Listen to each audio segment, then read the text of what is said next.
Welcome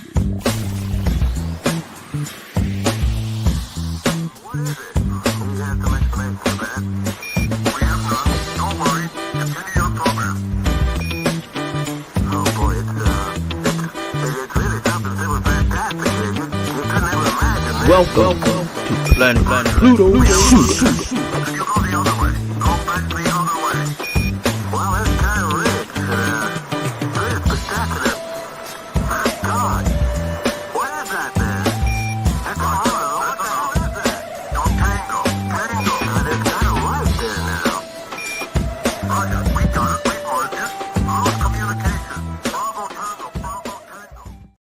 Bravo, bravo, bravo. Whoop, whoop. Tango, tango, tango. What's happening? What's happening? Good people. Remember the late, great Robin Williams, and he was in that movie?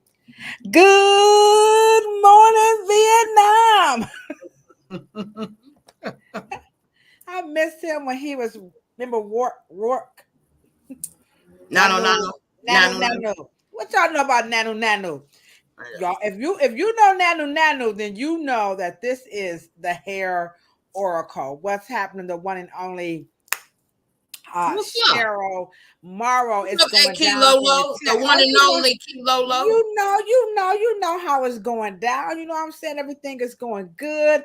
The weather, finally, it was actually nice here, you know, in Cleveland. It's we typically don't get any good weather, but you know, it was nice. And so everybody was, you know, feeling good. Of course, I was in the salon. It was all hot, but it was still a nice day today. So I was enjoying the weather, doing some horror.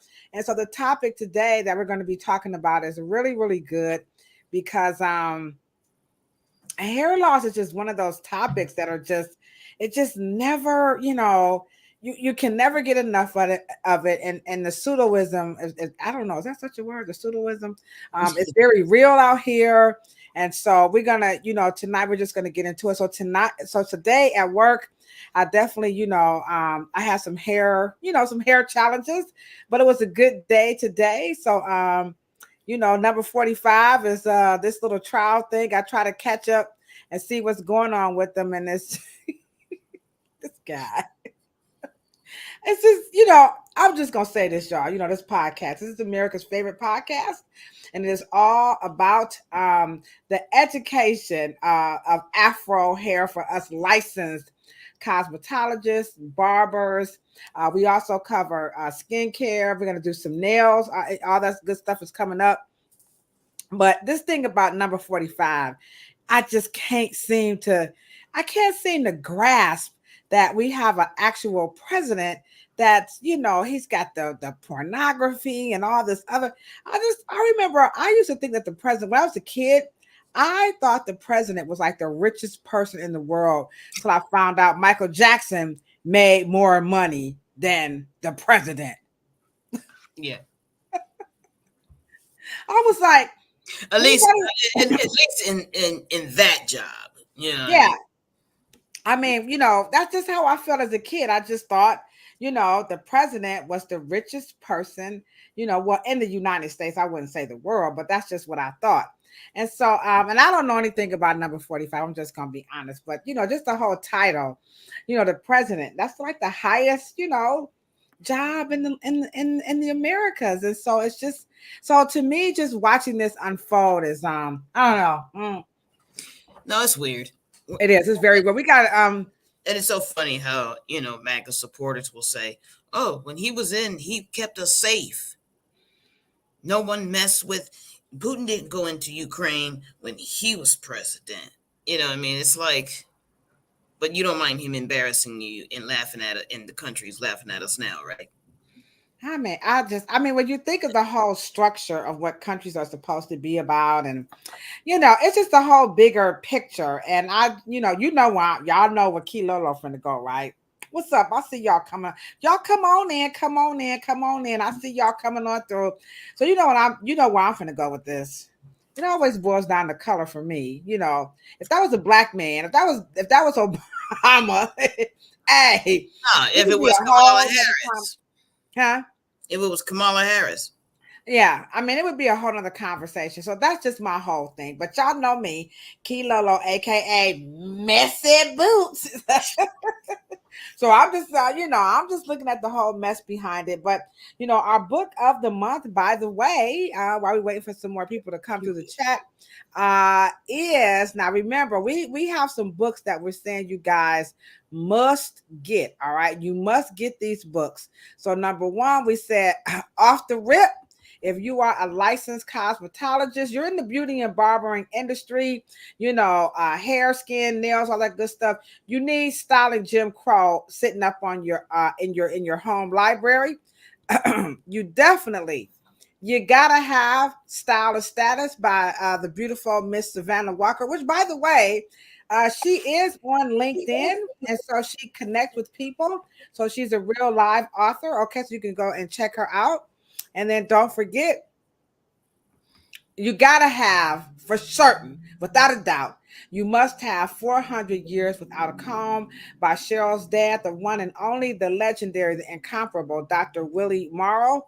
And then right here, we're going to say you must have the Imperial Leather. And an honorable mention, I'm going to say, is that you want to have Clean by Virginia Smith. So these are the books that we are recommending. But right now we are rocking out. This is our last actual podcast on Imperial Leather, and I keep telling y'all this is profound. I know next month we have a new book. We're going to do Louise Hay, Heal Your Body, and considering May is Mental Health Awareness Month, so this is actually a very befitting book because we had to shift gears after what was happening. On the other episode, we decided we should focus on mental health and hair throughout the month of May. So this is going to be May is going to be a powerful month right here on the Afro Hair Science YouTube channel. But for now, we're going to do our last little read from Anne McClintock's Imperial Leather. And I keep telling you guys, this book is it's a must. If you got to get those books that we have some other ones, and I do have them posted on our Afro Hair Science Instagram page. You can see all the list of the books, and then of course I also post them in our post right here on the Afro Hair Science YouTube channel, so you can do that. And if all else fails, you can email Cheryl and myself at afrohairscience@gmail.com. So we are on our 30-something episode. I think it's like 31st. Oh, okay. No, 30, maybe 34th episode here on Planet Pluto Pseudo. And again, this podcast is dedicated to your licensed professionals. And tonight it is all about hair loss and the immune system. It's just a powerful one. And it's something that we need to talk about more professionally, in the beauty industry, because now you have these certificates of trichology. You have these people who are calling themselves hair loss experts. Now more than ever, we have so many hair loss, peels and hair greases and hair oils, and the public is falling for this stuff. And when they come into the hair salon, barbers and cosmetologists and even estheticians, because you guys deal with some hair issues on the face as well, we're left with trying to unpack some of this stuff.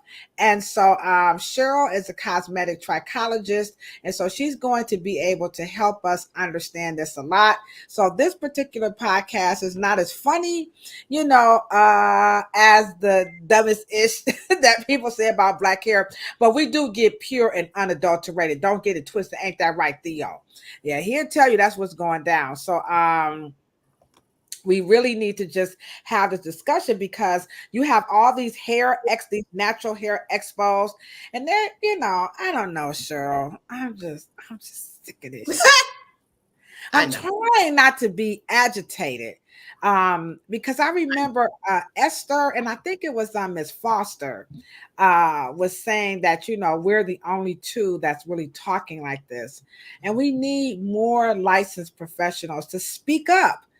We gotta stop acting like Democrats. We like some soft suckers, you know what I'm saying? So me and Cheryl can't be out here in these social media streets just doing the dang on thing, all right? So we need you guys to speak up and get on your platforms. If you want to come on and talk about some stuff, you're more than welcome. Next week, we're going to have Kristen Smith. She's my niece, but she also works with us at the Reverence Design Team Hair Salon. And we're going to be talking about, the pros and cons of that braiding situation, all those adding those faux locks and what's that stuff called? Tree braids, latch hook. When you latch hook on the hair. We used to do that, we was kids with the actual little carpet, your mother used to, anyhow. I don't know how they come up with this stuff, but this stuff is very popular. And so Christian is going to talk about how Afro hair science has been able to help her with the boutique license here in Ohio. We'll talk about that a little bit, but you guys really need to understand. Thank you, Tiana, because I don't know nothing about no weave. Y'all know Kilolo. I don't know nothing about no weaves.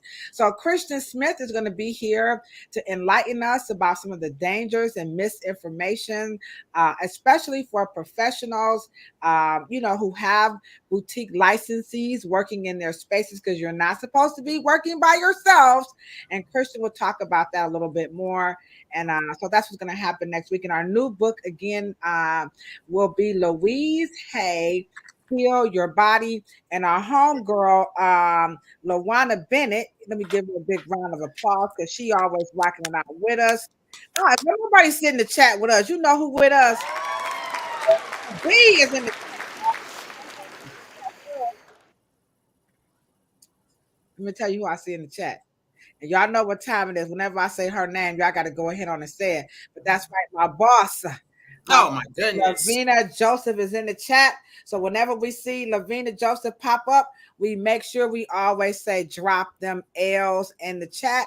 A lot of people wonder, how did I get this passion for hair? Well, my boss Lavina is in the chat, and she's very, very supportive of me. So we got also Testifying Thursdays with Tiana. What's going on, Miss Tiana? It's an honor to have you. We got another licensed cosmetologist in the chat. Y'all see that hair looking real good. We have the illustrious Theo. You can check him out right here on Facebook. His page is worth trolling. I'm sorry, Theo. I be trolling your page like a stalker. You know what I'm saying? So check out Theo's Facebook page. He's a licensed cosmetologist in beautiful sunny San Diego. Very professional, very educated, very intelligent. So make sure you check his page out. You will not regret the stroll. Oh, how did I scroll past? Live, work, clean. What's happening, boo? Let me give you a big round of applause because you likes to rock it out with us as well. And so again, this is, I think it's like our 34th episode. And tonight we are going to be talking about hair loss and the immune system. But before we get into that, Cheryl, we always have to do some get reels, right? Because that's how we get Cheryl's goat. Cheryl does not, you still ain't got on TikTok yet, Cheryl. Cheryl's like, Kilolo, I'm leaving the TikTok up to you.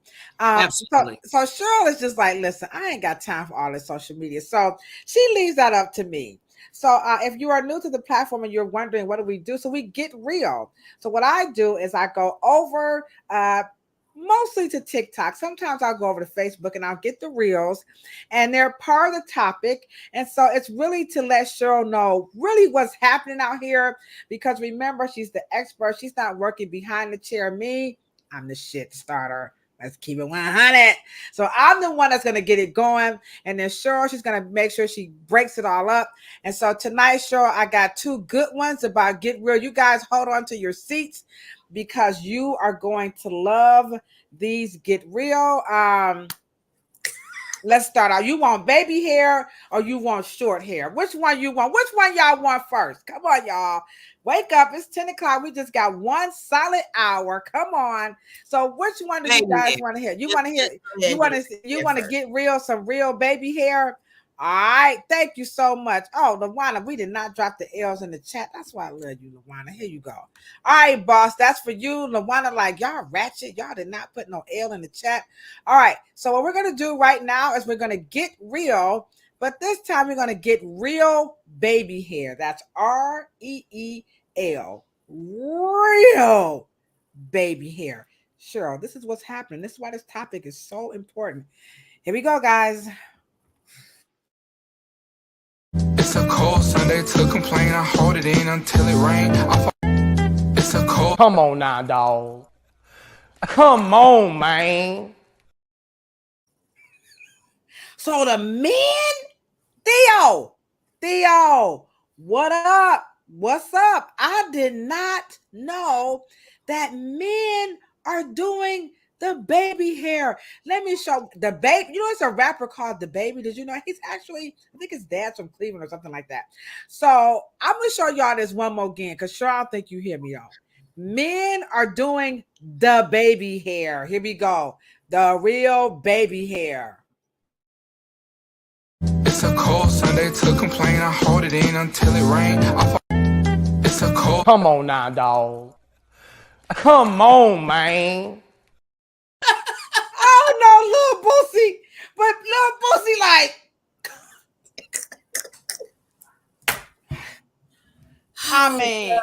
I mean, what's up, chat? Y'all don't like the baby hair?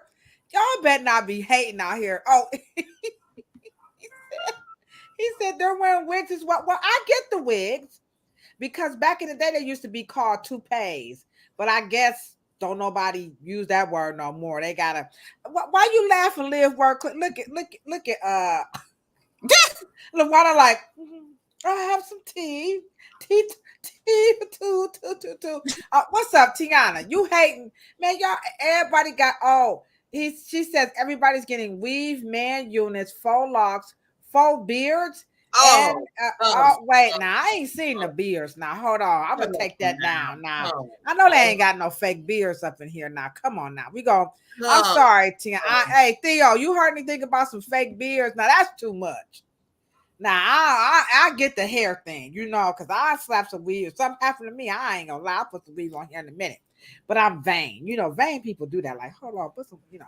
Anywho, I don't know. I have never heard of fake beard. I mean, for like TV shows, I get it, but not in real life. All right, the next one is we're going to get some real short hair. And after we watch the reel about some real short hair, it's the perfect reel for our topic today of hair loss and the immune system. So y'all get ready for some real short hair. Here we go, guys.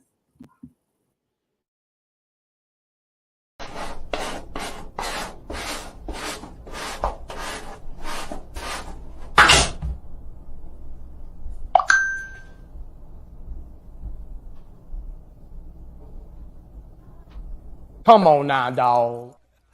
Come on, man. Say it loud. I'm burning up. She like, excuse me, you got a problem with this? y'all wasn't ready for that one. And she had her little brush. You know, she was just brushing real good. She got her little roller. And see, that's the type. Now that type of hair loss, we see that all the time in the hair salon. So when I saw that, now that's trending on TikTok. So you can see that I did not do that. Okay. So she made fun of herself. And so there it is. But Theo said fake beards are real, Cheryl. So Wait, what? he said that they are real. Now, the beards? Oh, I don't know if y'all can tell, but I ain't no man. Come on. I'm just saying, I ain't no man. Y'all talking about for Halloween, right? No, I don't know. I'm not familiar with the fake. I'm gonna have to look that up, Theo. But I trust you. I don't think you. Tiana is saying yes, they do. Okay, but you know, well, that's what this podcast is all about. Welcome to Planet Pluto Pseudo. You know, you got your helmets on. Come on, let's float around, get off your motherships. And Cheryl and I, we're going to get into the topic of hair loss and the immune system. So since you are a cosmetic trichologist, how can you just share with us, how did you come to know about the immune system and hair loss? So give us a little, because when we think of hair loss, we primarily think of like hormones, weaves, what they call it, tension, alopecia, braiding too tight, things of that nature, or just good old fashioned hereditary, balding. So, how did you first come into your understanding of the immune system and hair loss? Because I'm a little familiar when it comes to alopecia, but you seem to be a little bit beyond, and that's just very on the surface, that alopecia has something to do with the immune system, but I don't know, and I'm sure you're going to be able to help us out, because us cosmetologists, we deal with that very issue all the time. So share with us, how did you get into that and all that good stuff? I think about 2004, I began to study only because I wanted to transition out of doing hair, and I was giving away my clientele, and I just didn't want to style anymore. And I wanted to get more into the consulting. And so I wanted to do less for more, so to speak. But Okay. it was through that research of writing Beauty and Myth, actually. And of course, my father's technology, which is the what do you call it? The alkaline mineral uh, act, thermal triactamine kind of formula, which was trying to get a really organic. And so just tinkering around with all of Okay. that. But I knew I didn't practice with dermatology. I practiced with gynecology. And so that began to open up my practice as a cosmetic trichologist who specialized in diagnosing and prognosing. Of Okay. Now, so share with us, because now I'm just talking about me. Now, remember, this particular podcast is really geared towards us licensed folk. Not that you hear aficionados, okay, rocking out with us, okay? But Tiana is in the chat with me, and so we've worked together, like literally we have. And so she is saying the same thing that I'm saying, is that she has a few guests with hair loss, and she, like me, we need a lot of help, you know what I'm saying? So I would, and Tiana and everybody else, all the licensed people in the chat, you can answer as well. I would always refer people to a dermatologist. So why would you I'm not trying to disrespect no dermatologist, so don't y'all come after me, okay? But why would you bypass the dermatologist and go to the gynecologist? Because to me, dermatologist is, hair and, skin. I mean, that's the obvious. When you look at the medical training of a dermatologist, it is usually systemic imbalances. They do give injections and do have the medical degree to give injections and write prescriptions. I'll come to the mic a little bit. You're kind of fading away. Here. Y'all know I got my notes. Now, this is for the Can you guys hear me better? There now? you go. What's up, Free Nally, SBCglobal.net in the chat. So you were saying that dermatologists can do injections? Yeah, but their training is centered around all things not cosmetology. Really? So But isn't hair and skin, isn't that cosmetology? Sure. I mean, right, but they don't know. Okay, so like you don't know about all of the corticosteroids they use. You don't know about all the meds that they prescribe. So they don't know about what you guys use. They don't know about what we use and the effects and all of the other subsequent things that could go on with the body in terms of hormones, in terms of stressors.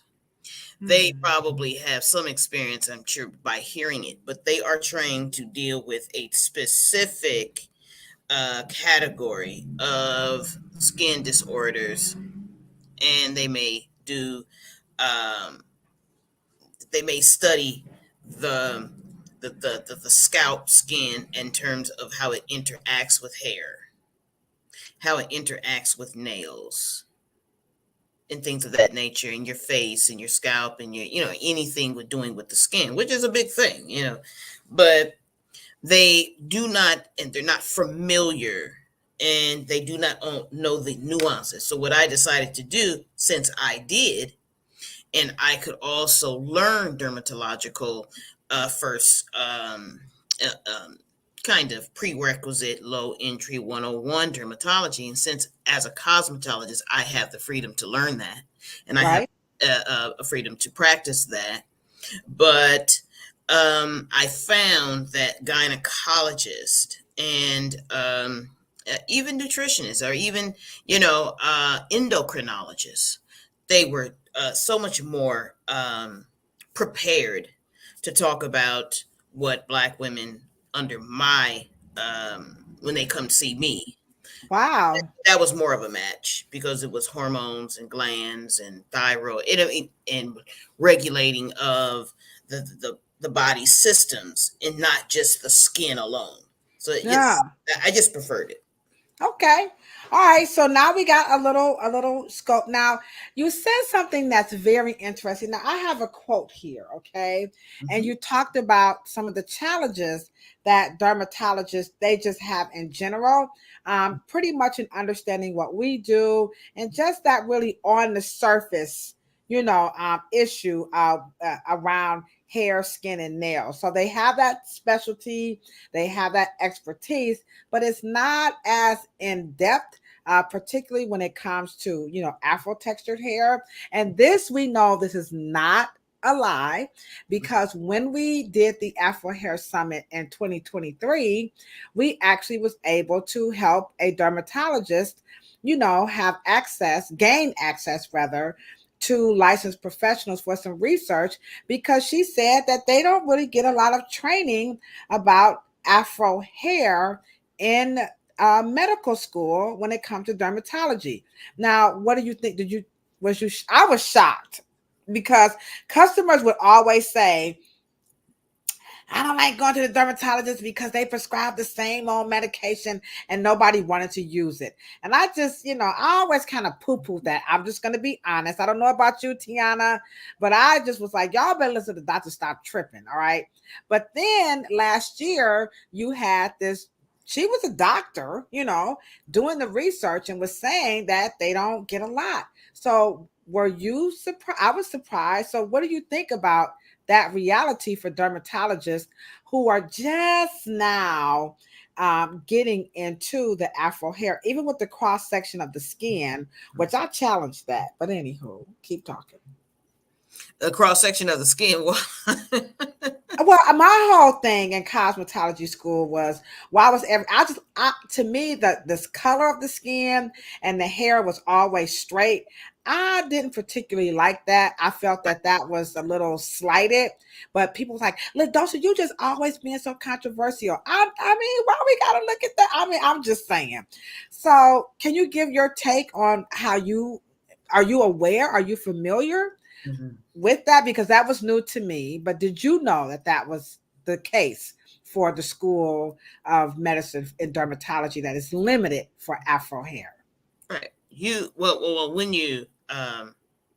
When you familiarize yourself, because I am what you call a teacher's teacher, right? And so I get a lot of either cosmetic trichologists, or trichologists that have already gone through trichology and gotten their certificates and things of that nature, but they don't understand the Afro component, in why certain reactions happen when you have Black scalps that produce very coily hair. The actual scalp has to be different.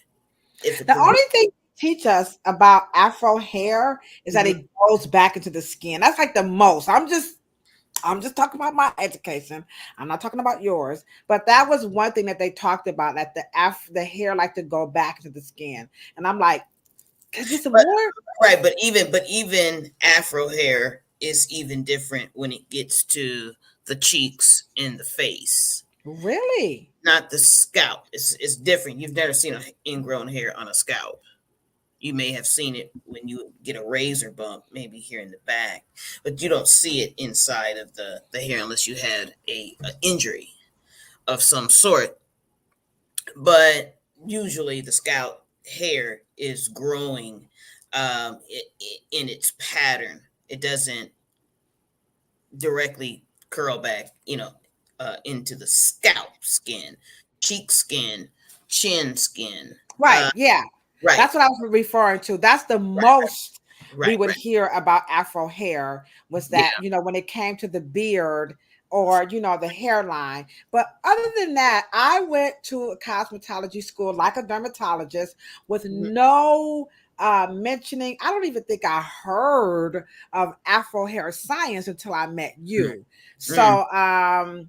So you said so clearly this was not a surprise that this dermatologist was doing the research to get them more access Absolutely, to absolutely, understand. Okay, all right, absolutely. okay, all right. And even when we're speaking to the doctor, I mean, she was, I wouldn't say clueless, but it was a new science world. Yeah, she stayed and she openly admitted, like, I cannot even believe what you were talking about, the whole just the Afro hair science itself. And so I know for me, like I said, as a cosmetologist, I didn't know anything about Afro hair science. I think some of the things that happens when we're in cosmetology school and we're asking to get more information and education about Afro hair. Mm, One, we're always attacked for being troublemakers, right? mm. Number two, we have something like what Miss Ernisa was saying, the anatomy of the Afro. Write the book, because all we and I It's a poster. I'll send you. It's a poster series. okay, she has a poster series, Miss Ernisa. I'll put So it on the website, afrohairscience.com. Yeah, but I do have them. Yeah. okay, so one they'll say, Nice pressure. Thank you. yeah, that's right, Ernest. I'm glad you put that. Let me get you a little round of applause right quick, okay? Because this was some of the problems that they would say when we do this. Here you go, Ernest. That's for you. Thank Put the pressure on Cheryl, y'all. We need this education out here. So they would say, number one, we're being troublemakers. Number two, the Milady's book this is just the intro that when we leave cosmetology school, we can get more education. Those were like the top two answers, but we didn't know anything. So why do you think that students who question wanting to know more about Afro hair, why are they always attacked and accused of being, poo-poo starters and not just sticking to what the book has to offer? Um, because there is a racialized element in hair care and beauty schools and cosmetology. Even All though they teach that all hair is the same, Right, you think I was just getting ready to say, but all hair is the same, but they use the most recessive type or variation as the standard, right? So obviously, all hair isn't the same if you're going to make one the standard. So the standard is the issue, not just, not all the fact that there is a racial divide, what we call the westernized preferred texture. And so that's why, and because cosmetology, and one of the things that I will always say about the Afro or the Afro movement of 1960s and the natural Y2K natural hair movement, I'd give it to them. I'll be the first one to say that cosmetology didn't never teach or integrate the Afro in the 60s and 70s. They never did. okay. They only, kind of taught press and curls, but they totally missed that movement. That movement was born and cultivated in the barber shop. Okay. For So cosmetology, but did the barbers get Afro hair science then? if they came across Dr. Morrow, and they actually got it in, because at the end of the day, barbers were held at higher esteem than cosmetologists at that This time. is true. They still And are.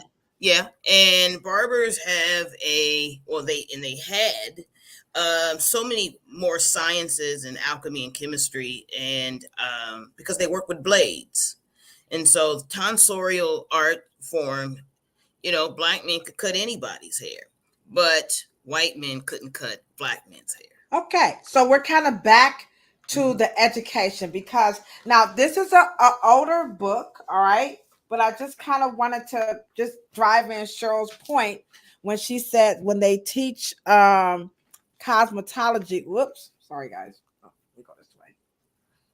From a straight hair perspective. So there you can see the education starts off with straight hair, wavy hair, curly hair, and then there is Afro coily hair at the bottom. So we see that here. So remember, I told you guys, and that is true. Now remember, the chat is on fire. I'm gonna need some help with the chat. Okay, so I knew this topic was gonna be hot. So let me see if I can get in here. So here's the thing. Here is let me just show this poster right quick. I just want to show it, Cheryl, because it's going to capture what we see people turning to social media to get the answer. All right. I'm just kind of building up to something here. So it says,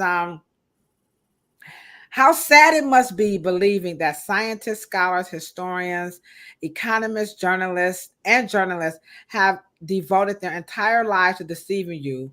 Wow, a reality TV star with decades of fraud and exhaustively documented lying is your only beacon of truth and honesty. And so here we see people turning to social media to give them what cosmetology refused, because you said, I don't know why they didn't do it, all right, but they didn't do it. So here's the professor that I was telling you guys about last week, and his name is Lewis, I forgot, but let me just show. Here is his thing about methodology. And so you're saying that the school, cosmetology schools, miss the Afro hair political and scientific movement in the 60s. And people are now today saying we want more. So here is his take on what you're talking about. But the problem with all of these is that they have not questioned the methodological framework in which they are built.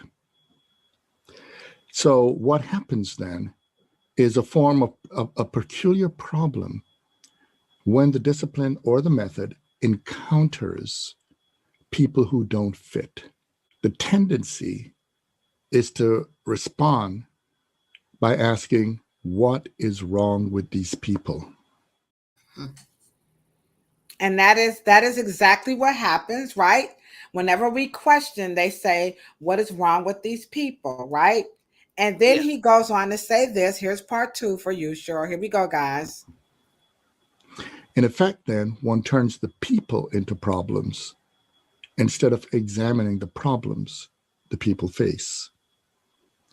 And this tendency to try to squeeze people into a discipline instead of adjust a discipline to the realities of people, that is one of the major fallacies that occur not only in the human sciences, but very specifically in the study of race. Powerful. And you guys got to go check this brother out. I mean, he's really good. And so here we see, this is exactly what you have been saying, is that we don't really challenge this whole how we're taught. So here you are looking at hair loss from an immunological, perspective, as opposed to, we're not saying that, hormones and genetics don't matter, but here is another facet of hair loss. So what hair loss condition, bring everybody up to snuff now that we realize we do need this Afro hair science education, and we are not crazy and asking to raise the bar of education in barbering and cosmetology by requesting the science. So what do we know about the immune system and hair loss? So let's just, and I got some videos, but let's just hop right into it. What is it that you know? Because I don't know. So what do you know, of commonly associated with the immune system and hair loss? How I teach it, right? And Mm-hmm. anyone is going to have to use a process of determining something, or how you make heads of tails. How do you begin to train your eye? And once you study the immune system and how it deals with certain stressors, now, does the immune system always come into play? It comes into play two ways. It'll either be because you are got an infection, or you have a stressor, or something emotional, and things of that nature. But it also has an immune effect after you do a high pH or a very low pH treatment to the scalp, right? Or you may have locks, braids, or something that continues to disrupt homeostasis. Homeostasis just means balance.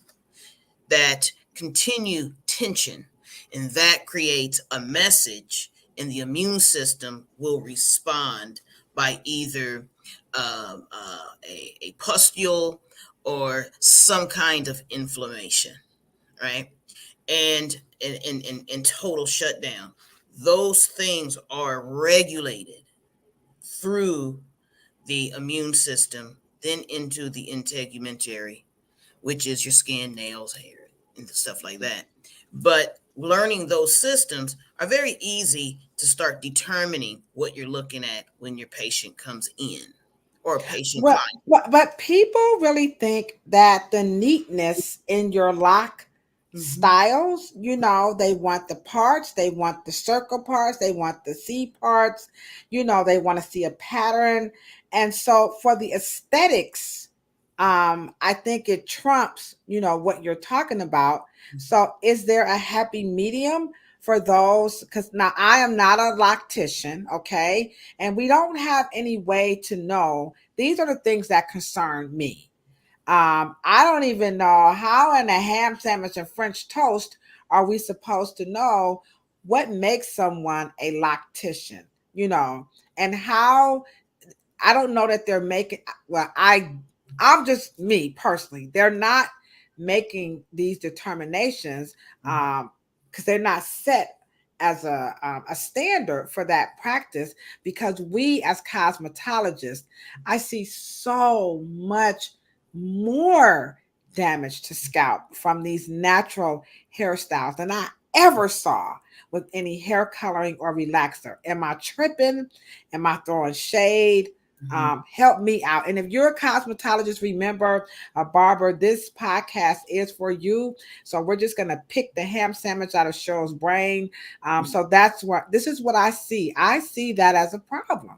Mm-hmm. Well, we learned it in the Afro Hair Science Summit, I think last year, when we invited the incomparable Fatu. When Africans engage with the westernized versions of braiding, we are doing the European version. Actually, it was called cornrow, right? And that is, she showed us that is not quite rooted in the African traditions of many styles of braiding. But they don't talk about this, Cheryl. Yeah. No, And no so, natural hairstylists. They don't want to hear what you just said. You're trying to tell me that cornrow braiding came out of Africa, and well, well, well, we didn't even call it cornrow. We called it French braiding in 1960. Let's just be real, okay? We did that. And so there is some scalp information that I think that the Africans understood, that young scalps, medium scalps, adolescent, pre-pubescent, and the scalp, because African descending children are the only human beings that even their scalp changes 3 times. Okay. And so it is trying to get prepared to house the most dominant hair type on the planet. And so that scalp must produce a tightly coiled, medium coiled, depending on your your inheritance, right? And your heredity, just your whole genetic code. Who are you? If you have a dominant dominant allele in there, you're going to get Afro textured hair. But my point is the scalp is getting prepared 3 times. So 3 years old, from 0 to 3, 0, 3 to 7, and then 7 to adolescent. And you really don't have your adult hair because you don't have your adult scalp. Not the fact that you don't have a baby scalp producing adult hair. You have to have an adult scalp that produces adult hair. Anyway, but no, there is a lot to learn about the scalp, and usually tendrils or any weight. And like we trained your little niece there, 1 hair, 1 follicle. Yes. That's all 1 follicle can handle. It can't handle, and then too, the direct, some of our African braiding styles are designed to have the whole scalp shoulder the whole weight of the hairstyle. There's not one portion of the scalp more tense than the other. It's usually the whole scalp is sharing that whole weight. But in the American and Western kind of locks and things of that nature, they pull little sections of hairs, and then they twine, roll, and they pull them downward in a diametrically opposing, unnatural direction, because curly hair obviously does not grow down. So you're supposed to wear those particular hairstyles for a limited amount of time. And so my happy medium with lock and braid wearers is to wear them on your shoulders, so the shoulder, they don't get too heavy. And then you can probably prevent follicular degeneration syndrome.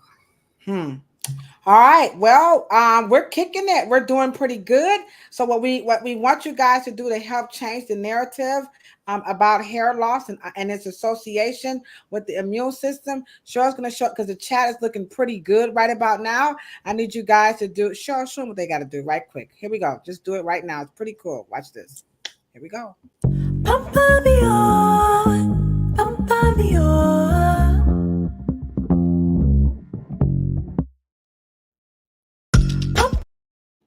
I think, and thank you guys so much for rocking it out. Again, we are discussing hair loss and the immune system. And so far, what we are learning is that the modalities that we use to actually create these natural hairstyles, from palm rolling to comb coiling to French braiding to overhand braiding, you name it, when we do those improperly or we use too much, tension or pulling, we're going to trigger the immune system to do something to help keep the skin, which is the scalp on the skull, and then sometimes the hair may do something strange for some change. So let's just keep going a little bit, more. Now, most of the times when we hear people talk about the tugging of the hair, the big word that always comes up, it begins with the A. And so we're going to go on ahead and say it, and we're going to call it alopecia. And so I'm going to play a clip about alopecia, because that comes up a lot. You hear every cosmetologist talk about traction alopecia. So here's what this guy has to say about alopecia. Alopecia areata is an autoimmune disease where a person's immune system attacks the body, in this case, the hair follicles. When this happens, the person's hair begins to fall out, often in clumps the size and shape of a quarter. The extent of the hair loss varies. In some cases, it is only in a few spots. All right. So now we're moving on to this traction alopecia, alopecia areata. So kick the ballistics with us on alopecia. And of course, we got to get into some, can you make the hair grow back? Because this is where me as a cosmetologist, I'm just ready to I want to fight I'm gonna beat y'all up, okay? So talk to us about, all these alopecias. Mm-hmm. These particular names obviously come from dermatology. They come from dermatology. Okay. But, and I'm going to speak, I'm just going to respond basically from a patient that I personally had. And one woman, she's a Black girl, obviously. And when our hair tends to, we deal with areata. I immediately look obviously to hormonal stressors, and she had a couple of she was getting her PhD, and then I think her mother got sick, and then all of a sudden she comes and she has these two perfectly round clean circles, right? And she just got black people cannot handle things well when things happen to their hair anyway. But the only thing I told her, I said, you can go to the dermatologist if you want to, right? And Right. you can also get medication or whatever the case may be. They're going to charge you $150, so you might as well give that to me, okay? And the moment whatever stressor is in balance, remember, the immune system's job is to keep all the systems in homeostasis. Homeostasis means balanced. Okay. They have to go in and do wound healing. They got to go in there and get some platelets and white blood cells, create scabs or get the proteins to create pus. And then, of course, after, you have this, then inflammation comes, then proliferation comes, and then remodeling comes. The immune system is in charge of anything injury and any slight tension. See, we don't realize that just because it looks good, the scalp is reporting and communicating to the immune system that that's an injury. Well, people get so upset. I mean, I see y'all in the chat. Don't y'all be getting quiet on me either. What's up, Mika? Oh, shoot. Now we got Mika in the chat. What's going on? Holla at your girl. Mika be rocking with them pseudo killers, okay? But people get upset when you try to explain to them. Like I had a gentleman come in today, and he had some questions about his scalp, and I said I touched his locks. They were so tight, and tightness. I don't know what is with this tight styling, this neatness, this, and so I'm just trying to help. Yeah, but see, your brain thinks it looks good, but your immune system is reporting that it is what? It is an injury. And see, and when you start getting into how the body deals with that. But is that tender-headedness? Are we being sissies? Like, I mean, dag, it's supposed to be, you got to get your scalp got to toughen up. Yeah. So is that a thing? Like maybe we're just tender-headed and we're being a sissy, and we got to get used to the tugging and the pulling. Right. The problem is that most hairs that are in those particular locks are not close enough to the actual knot. Then it goes towards the floor. The hairs that are not close in the knot are being pulled from certain areas to make that square or that, and let me just say this. I see little girls in the grocery store, and sometimes, it's really bad. And I just tug on the mom. I introduce myself. I tell them who I am, blase, blase. And I tell them, if you want your daughter to reach 14 to 18 years old with a hairline, you can't do that. And I show them what they did wrong. And so let's look at some images here that people would say, this right here, sure, that's what I'm looking for. And you're telling me, whoops, hold on, guys. Sorry, wrong one. Okay, let me go back. Okay. And so they're saying share screen. So these are popular lock styles that we see. So you look at this neat, parting, and when you touch this stuff, You're right. So I mean, put that cursor right there on the knot part of that hairline right there. No, right right here. there. Right, that part. See how the hairline, those hairs have to fit into that knot. Right. So all of this and this Right. rectangular part. There you go. Those are the hairs that will create some kind of message that it'll either say, it's too tight, or it'll evacuate, it'll come out.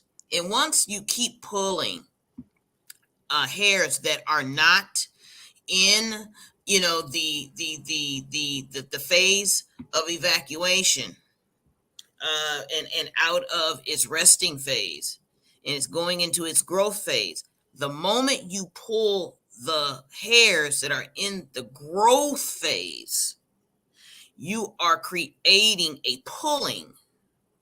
So you are taking it out when the bulb is in full effect. Wow. So pull that out, you're pulling all of the genetic material with it. Whoa. And genetic material. Right, you're pulling all of the viable bulb, the waxy sac. You're pulling out, all of the cells with it. And so that is one of the reasons why the hairline, because the hairline is not really a fatty, enough fat tissue in the subcutaneous level. So here's a picture here. That's what you're talking about. You guys see this? Now this poor baby. I mean, this is like overstretching into this hairstyle, and then you could just see that the parts. And this is where the immune system, right, is going into wound healing, trying to fix some of this. And that's why you see some of their scalps look very puffy. You notice that you see, and then they put on they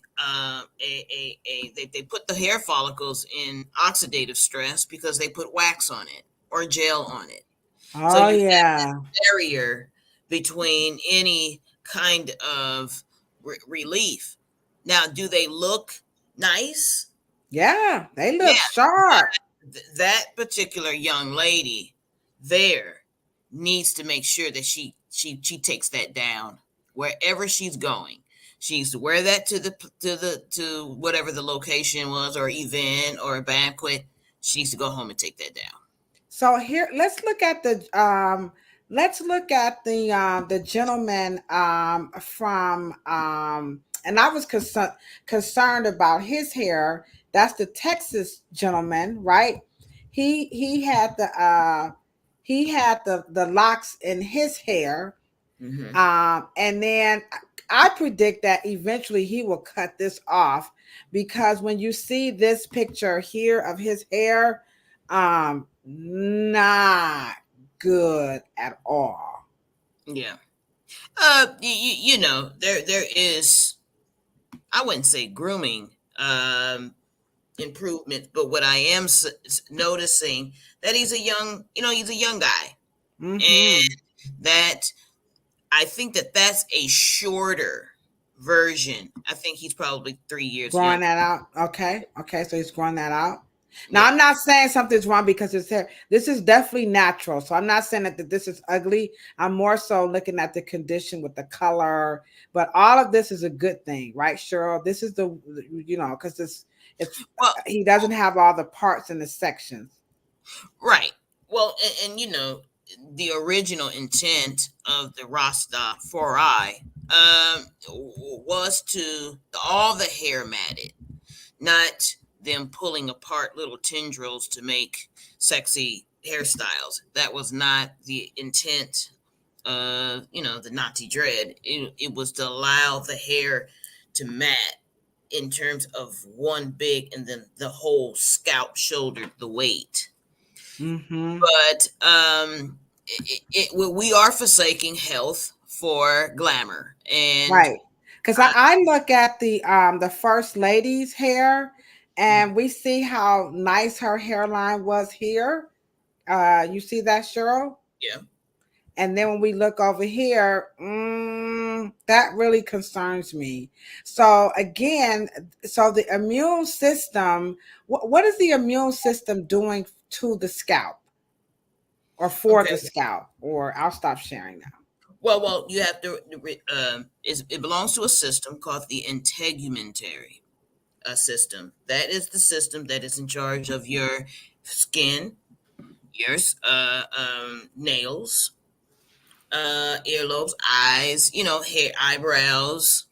They're governing all of those wonderful things, but they're also that system is also, in charge of notifying glands and your lymph nodes, right? And to keep these things, from getting out of control, and that system talks to the immune system is always over everything, Mm-hmm. but that system is designed to make sure that it keeps everything well lubricated with all of your sebum. It's always on optimizing mode. It's always on energy saving mode and cell develop, uh, Uh-huh. proliferation mode, things of that nature.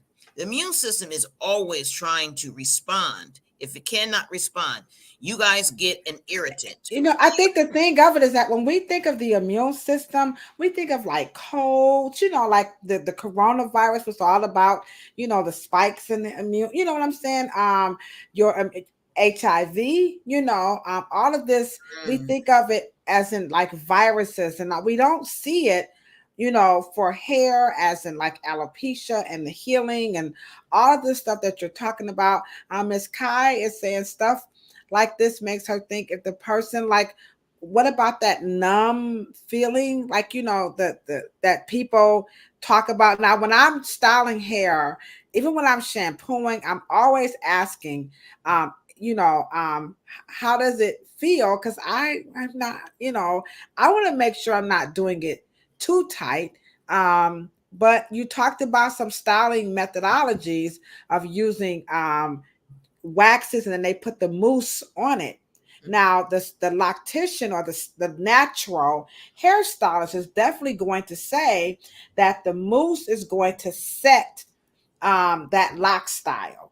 And so, but you were saying that there's some dangers in putting mousse on top of wax again with this whole immune response. So, what's the dangers of the wax and the mousse? Well, because Or concern, maybe not danger. Maybe I'm tripping. I'm going a little too hard now. well, it creates again a cascading effect, and once the immune system feels that there is an injury to a tissue, either oxidative stress, you can't get any oxygen in, it doesn't breathe. It's forever maxed, and it's staying in that frozen state, and it's either under wax or it's under gel. And so it still doesn't have, and it's already in this tension state. Okay. Now, one of the things that the immune system does, you're outside, you get some kind of allergen flies up your nose, and you start sneezing. The immune system has to send what? Has to send something to inflame your nasal so it don't go to your brain, Oh. throat. So you say, "Oh, I have a runny nose." No, it's your body, it's your immune system sent something that you guys hear every day or every other day called histamine. Okay? Okay. And histamine gets sent there to create snot because it's got something in there that it doesn't want to go past green light. Okay? Doesn't want it to travel to major organs. Just trying to keep you well. So you get a runny nose, or you get you start blowing your nose, and you got an allergies. That's allergies. That's the immune system deploying histamine to go create inflammation. Inflammation localizes it. That's why inflammation, you see red, and then it gets what? Hot. Warm. Yeah. Right. And so that is the wound healing, or the immune system going through. You sprain your ankle, the immune system sends water, okay, full of proteins to go heal that tissue, and you call it swelling. Right. Okay. Now, when we think of everything that you're describing of how the immune system is working, I just want to point out one thing. I just want to share this screen, because as I'm listening to you talk, and I reflect, I'm looking at Mika's comments in the chat about the braids. One of the things I want you to speak on, because I don't want to have us on here forever before we go, but when you go online and you look at lock styles, what I notice is that all of these people are younger people. And you talked about, the African way of styling the hair, how they're respecting the metamorphosis that the hair and the scalp goes through. So can you talk about this hair loss and thinning on hair? Like I would take it, I can just see the profile here on this young lady here. That's definitely a mature woman. As opposed to this person over here. You see what I'm saying? So talk about what's go happening. Back to that picture. That's an interesting picture. The older with the lady, with the hair. Okay, the older woman. Okay. Oh, you keep missing it. There she is. Okay, there she is. So if we look at this one here, so talk about the scalp as it matures and thinning as we begin to wind this, because this is a very powerful topic about hair loss and the immune system. So let's use this young woman's picture here. Yeah, and that particular young lady there, if she is going. Yeah, let me go back. Sorry. Go ahead. Okay, I thought I could make it bigger, but go ahead. Yeah, well, they can make it bigger on their screen. Okay. That particular young lady, it is, let's just say, for all intents and purposes, we don't really know her age, but let's just say that was a client that came in to me, and she was going into premenopause, right? And that is when the feminizing hormones, okay, are and have slowed, usually in her 30s. But let's just say she's 45, 50, right? And she is going actually into, the menopause process called premenopausal. This is where you start going to get into, the pigment cells dying, right? You mean pigment on the scalp or the skin? You have keratinocytes and melanocytes in your scalp. Right? Okay, I'm just saying, okay, y'all. Right, that make your hair black. Okay. And when those particular melanocytes die, that is when you start getting the gray cast. That is ordered by immune system or genetics. Okay. You notice that people who get shocked into car accidents, they'll go into the hospital, and if they have to have a couple of surgeries, anesthesia will stimulate the dying of the melanocyte, because the immune system is always, no matter where this injury is, no matter how tight, no matter if it's hair color, the body is going to respond to something it doesn't like. It doesn't make. So let's look at this other picture here. I'm looking at her whole. I mean, this style is pretty. It's the bomb. But when we look at which one, this one here next to her, you see that one? Yeah, the gold. Yeah, the gold. So just using your example of the scalp I mean, the immune system is Well, she's not going to make it to her age. wow. Yeah, she's and see, and those are heavy. They're not heavy to our arms. They're not heavy to your neck, but they are heavy to a follicle that is only supposed to shoulder one human hair. That's it. That's all. But aren't these? I mean, let me Your play age. devil's advocate. Let me play devil's advocate, Cheryl. So Mhm. if we look at these locks, right? Mhm. If we look, I mean, in that square, isn't each individual follicle inside its own, follicle, its own, casing for visual sakes, guys. So I let's say, mean, right, let's say you grabbed 17 hairs, right? But the problem is that once you take them down, it's hair that should have fallen away from the body. That is not a right. So you don't have really 17 hairs. You have 17 hairs and it has grown out. Okay. So if you were to take all of that hair down and just have those individual 17 strands, it wouldn't look that thick in that lock. wow. Do you But understand? in these last 5 minutes, can we just talk about, can you grow this hair back? So can they put something on top? Can they take, some type of a peel or some type of a medicine to help reverse some of what we see in the various forms of hair loss?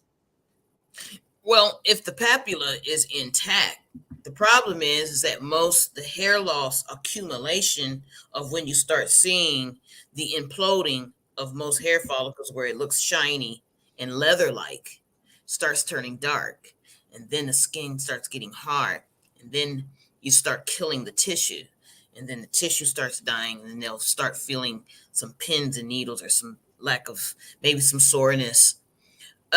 But you can only reverse the body. You can, if you reverse it, you can't just start from, okay, injury. Now you want to grow a new, you know what I mean? You have to, nothing in the body works like that. You have to get it back into homeostasis first. And so when you cosmetically because pulling traction alopecia, okay, and alopecia just means hair loss. You can just say traction hair loss instead of saying alopecia. It's just a fancy word. But Wow. I was going to charge more money for saying alopecia, but okay, Cheryl. We have a question there too. Keep going. Right. But you definitely have to reverse the osmosis and get back to homeostasis. You can't just tell the hair. So once the hair comes out, so once the hair comes out, right, the cell generation has to start again. And unfortunately, there's no topical because you can't do one action, right? And that's why we start massaging and we trying to get circulation. But that is not what got the hair out of the follicle. So whatever got the hair out of the follicle, you have to reverse it. You can't just, And so what we teach in cosmetic trichology is that we give you the power to make a diagnosis, to make something to your eyes. And everybody is not all at the same stage. So you have to determine if she's 20% feel like, degenerated, or is she 70? And at that time, she needs to get a system or a fitting or additional hair aids at that point, because you're not gonna. And so the hair aids are outside to stimulate the cell generation. No. I'll repeat that. I cut you off. I'm sorry, guys. I'm just trying to go say it one more again. Okay. I'm just saying that I can't restart what you pulled out, and then now you want to put a topical on to grow to stimulate the growth, cellular growth anagenic stage again. There's no topical, there's no ingredient on the planet that goes directly in the follicle and goes into those cytokines and those receptors and communicate to the anagenic stage and say, oh, I know we pulled you out. I know we've had, the immune system, everything has to be all together on the same page. And hopefully the genetic material has not all been pulled out, right? I'm even under the determination that I don't think all of the hairline is growing at the same rate as the other parts of the head. The scalp is a very Gotta drop the bomb on that. Yeah. Because I kind of thought you could, because they always talk about you can put something on the scalp to help, get the hair to grow back. So Kai says, basically, what about your thoughts using lymphatic massage on the scalp when dealing with blood flow stimulation? Wow, dang, Kai, I don't know what that means, y'all. I'll read it again. Is your thoughts on using lymphatic massage on the scalp when dealing with blood flow / stimulation? Don't even know what lymphatic, but anywho, go right on ahead. Take it away. Let me say this, Kai, and see if this makes sense. I think blood carries that particular oxygen, but I think it's there for the subsequent tissue. Meaning, what subsequent tissue? Sorry, y'all, I'm gonna get my Cheryl's worth. You got the you got your fascia, your skull, your fascia, and then you got the basal, and you got all of the other luciderm and granulosum, all of the other layers in the dermis. But you have a fat layer called the subcutaneous fat. That is where the blood keeps that fat rich, protein rich, and all the blood rich, white blood cells and all like that. Mm-hmm. Problem is that the hair papilla is a phasal. It goes up and down, down regulated, up regulated, down regulated. That is neurotransmitters. That's electrical. That is not blood.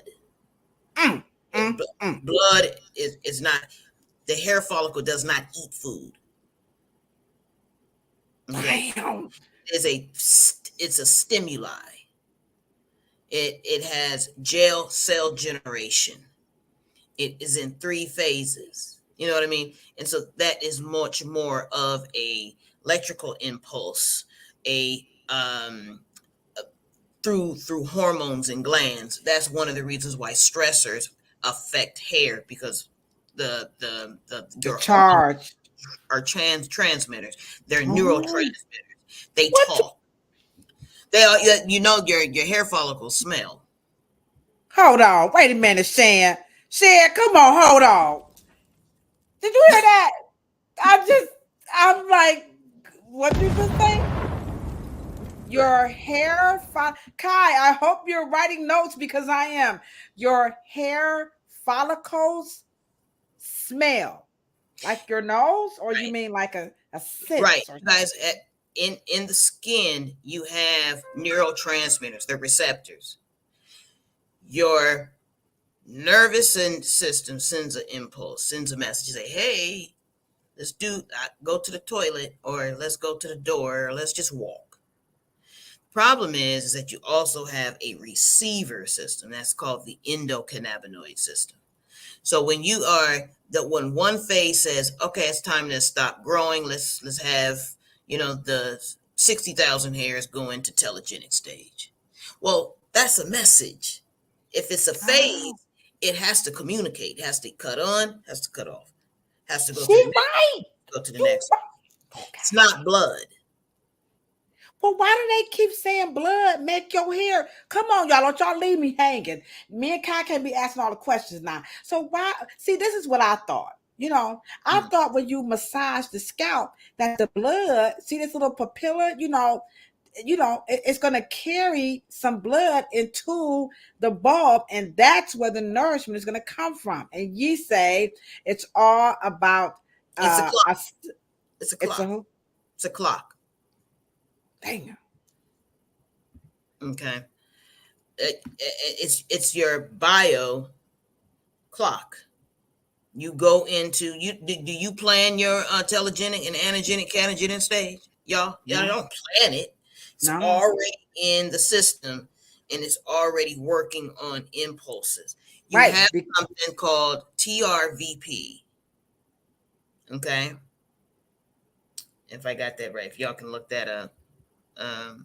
Yeah, I'm sure. TRVP. So is that why when you sweat you get a certain body odor? When you said the scalp smells. No, I didn't. No, I actually said the follicles can smell scent. They smell, not they. Smell. Oh, hold on, Shan. I'm with you. Okay, guys. She doesn't mean the scalp stinks. She mean the scalp can actually smell. Wow. Okay. Okay. So she says, hold on. Kai says, here we go, Kai. She says she was curious because when she deals with the skin not on the scalp and each layer, she's never looked into the scalp as much. Okay. All right. So she's mostly working with skin. Yeah. And not so much as the scalp, but this is still a good question. Yeah, this is pretty good. When you guys look at, right. When you guys look at how your follicles are placed on your scalp, they're placed in a spiral. Your front follicles are going towards your forehead. Your ear, once you come down your ear, is going down. The other side into the back is going around the curve. That's true. In a spiral. And you press in certain meridians in your scalp, you're going to get an electrical impulse. Your brain is electrical. So when you pull a hair follicle out, it actually has an electrical pulse there. It has an aura. It has an electromagnetic field around it. So it's an electrical. And I know we teach it like it's blood, but blood is, what do you have in your blood? What do we have in our blood? Oxygen. Huh? We have oxygen. Yeah. That's a good. But electrolyte. Oh, that's that dang old Cheryl. Hold on, Sam. Put some hammers in the chat. Wait a minute. Hold on. Dang on. Electrolytes are in the blood. Dude. This is why this is America's favorite podcast. Right. And just to answer her question, your face is not the same composition because it's not growing the same hair. So the skin on the face does not grow the same lubricated hairs that's growing on your scalp because your scalp is different. Your cheeks, your eyebrows, your underarms, your pubic area, your hair, your legs, your toes, and your fingers, your ears, and your nose, right? Those are what we call, that's stubble. That's stubble. That's not hair that's coming from very rich fatty, cholesterol kind of waxy, fatty, good, rich, soil there, so to speak. Right? Wow. So it's growing a different hair. The hair in your eye, the skin in your eyebrows, even though they will bleed profusely, right? But like I tell Ladosha all the time, you bleed out, you don't bleed in. That part. So something being able to penetrate and get into your bloodstream, you bleed out. So your blood is constantly moving.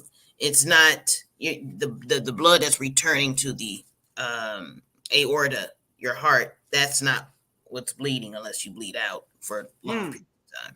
Okay, so Shanette says, so maybe that's why when we sleep, the hair grows because the biological clock and the repair times.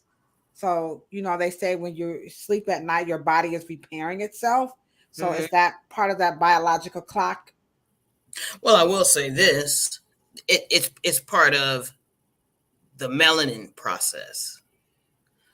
I think that is what she's talking about.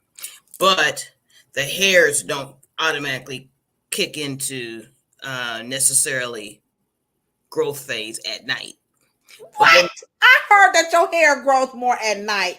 I'm sorry, Shanette. I just took over your question. Um, okay, let me shut up. I'm sorry, y'all. no. I mean, but it could very well be true. I'm not saying that, but I'm just basically saying is that your clock. I'm not talking about day and night. I'm not talking about a seasonal clock.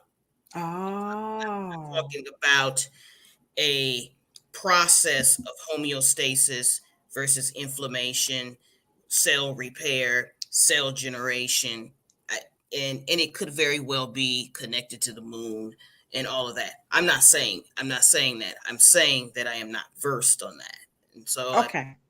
you know what I Okay, mean. we got you. Okay, But Shanette, that was a good one. Tiana says, so is it true that teens' hair grows slower because of hormones?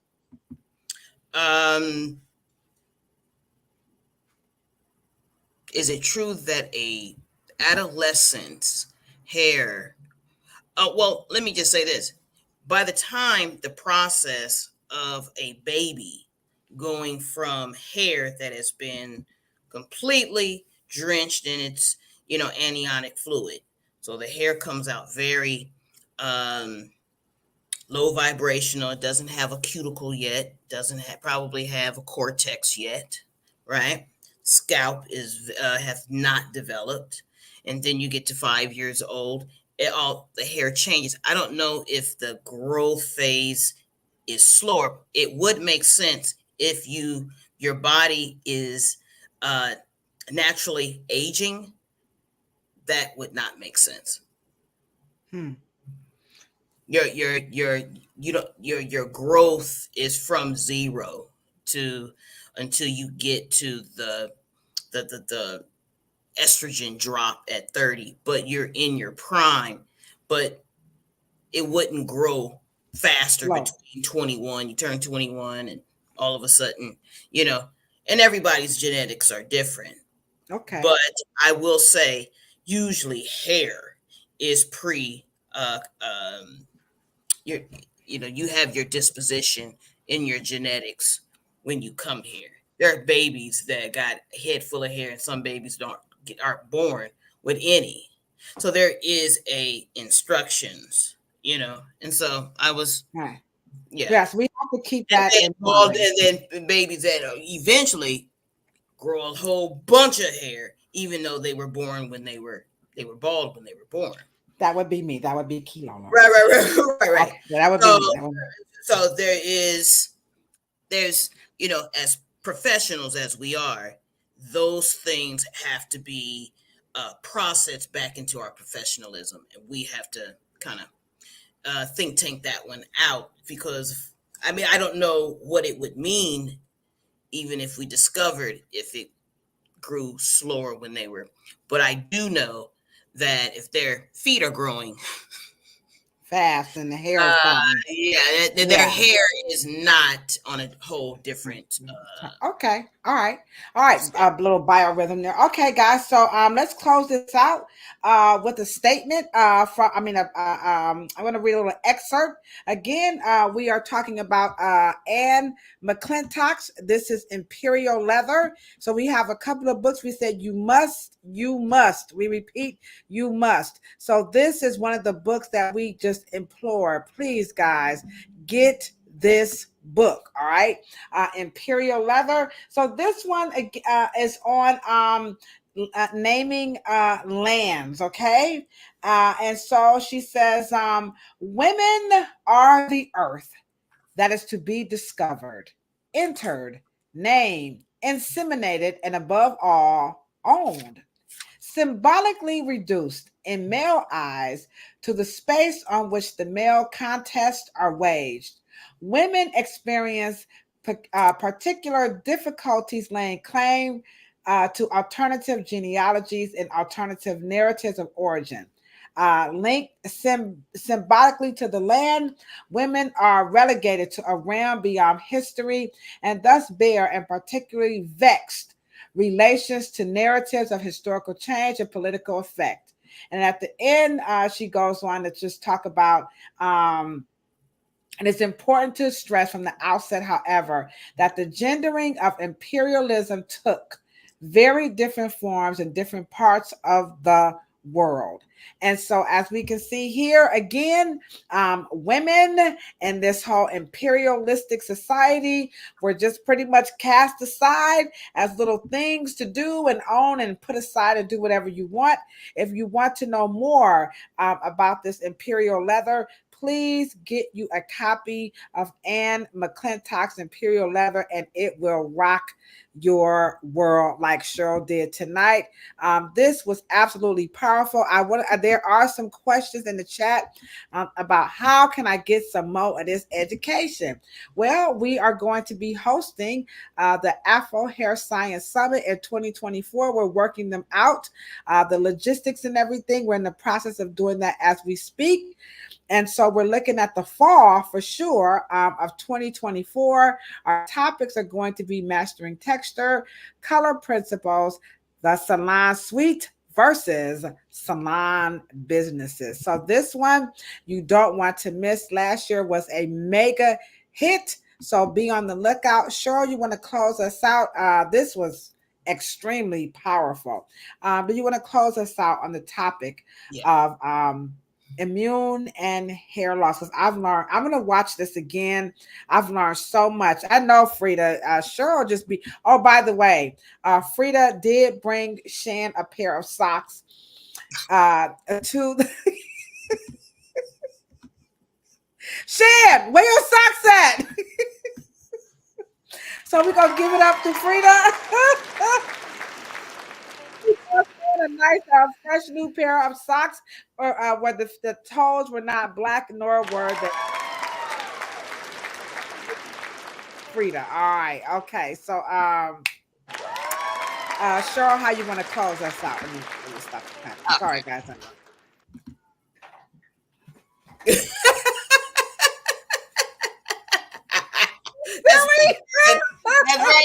That's right. Frida, you wrong for that. Frida came in the salon like, oh, you guys have to be there. You got to watch this episode from the last, and you'll see it. Okay, so close us out.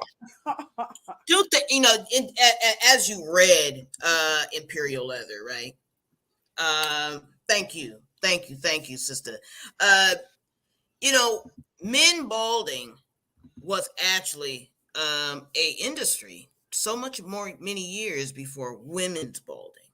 And women's balding is toupees have been, man, my father had a high-end clientele. And so just in terms of on the spirit of the book, that there is a huge shaming of women who suffer hair loss, and men's hair loss is just seen as just balding, and that's it. It's not really, it's not really covered. And then they had the baldy, which they completely eradicated the whole balding look. But just let me just say this: there is hope in hair loss. That's why it is I believe it's a very good discipline and a part of your practice, and should be added, and should know more, because it's very satisfying and gratifying to know how to communicate and be the liaison between a gynecologist or a dermatologist, if you so choose to work with these industries. So, but product is one how we get into prevention and preservation and conservation. We want to have as much hair as we want, but there are products and techniques, and even if it is grossly systemic in hormonal imbalances, there are some very good herbal and nutrition. And so I just wanted to just be able to say that.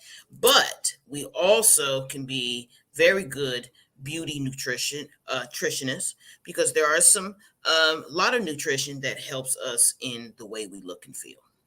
All right. I think Kai says so. It's true. You are what you eat.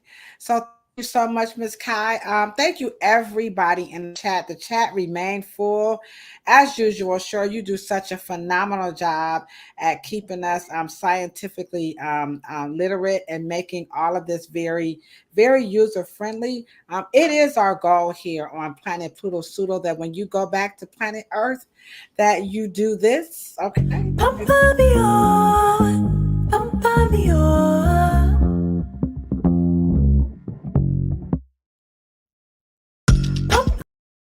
All right, so once you board your motherships and you get back down to planet Earth, can you guys help change the narrative about hair loss and the immune system, and understand its very important role in keeping the scalp, the skin on the scalp to protect the skull. And it does so much more than just fight colds and all this type of stuff, and that we can do more than just, send people off to dermatology. There's other medical professions that we can partner with. Keep your education up. And so remember, Cheryl and I, we are here. The Afro Hair Science Summit is coming. Tell all your friends to subscribe to our channel and come and check us out. And again, I just want to invite everybody on Monday, May 19th. We are hosting a hair care workshop, Kristen and I. It's free because May is Foster Parent Awareness Month. And then next week, we're going to be back here with Kristen, and we're going to go a little bit more into this topic about some of what you guys need to know responsibly about wearing those locks and braids. And she is going to share just how much her career as someone who does locks, braids, and twists has been changed dramatically for the better. And I do mean dramatically for the better after attending the Afro Hair Summit last year. And so, and the book again is going to be Louise Hay, Heal Your Body. You are going, if you thought, y'all gonna be like, Ladosha, y'all just got some good books on here. So I think that's pretty much it. And so we thank you guys so very much. Make sure you come back and join us, get your questions ready. If there is a topic that you would like for Cheryl to answer, because y'all know me, I'm the what? Poo-poo starter, okay? All the time. Drop your questions, your request in the chat, and we will do that for you. And I think that's pretty much it. Cheryl, you are the bomb.com. All right, guys, you have a wonderful, wonderful good night. Oh, I forgot. We say we're signing off, right? Good, better, best. Never let it rest until your good is better and your better is best, because Cheryl says, I do hair. All right, bye, guys.